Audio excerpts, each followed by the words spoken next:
Status conference hearings. If your case is not moving forward within a particular time frames, and it's different with all the courts, but there's a pattern here. The courts will send out a notice of status conference saying, and they're basically calling you into court. And most of the time, it can be through a telephonic hearing, a remote hearing. You don't have to actually go to court. I don't think they want you there anymore, anyways. But you don't have to worry about them. They're just calling you into court to say, hey, it's been 3 months and the proof of service hasn't been filed. That's usually the first trigger. And so we just want to make sure you know what you're doing, what's going on, and what's next, and so forth.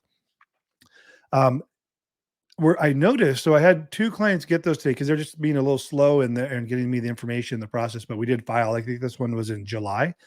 So, but what was interesting is it happened twice last week where they got notices. And I thought, usually the court will give you a solid 45 days notice, but when I logged into the case summary, I can see when that notice was generated by the court. And from that date to the date of this hearing, it was like 7 court days. So they're giving you like a week. So they stick it in the mail on, the 20th, and your hearing's on the 31st. And so, I mean, you basically have no time to react. They are remote, so it's not a big deal, but there's ways of avoiding those. If you're my client and you get a notice because it hasn't moved forward because you haven't worked on your agreements or whatever, and that's not a problem for me.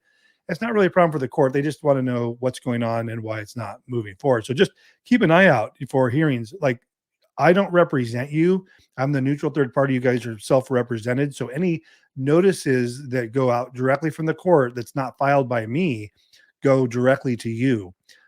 The documents I e-file for you come directly back to me, but anything self-generated by the court is going to go to you. So always, if you get something from court, just upload it to the My Case portal so I can take a look at and address whatever it needs to be addressed so we can keep you from having to go to court.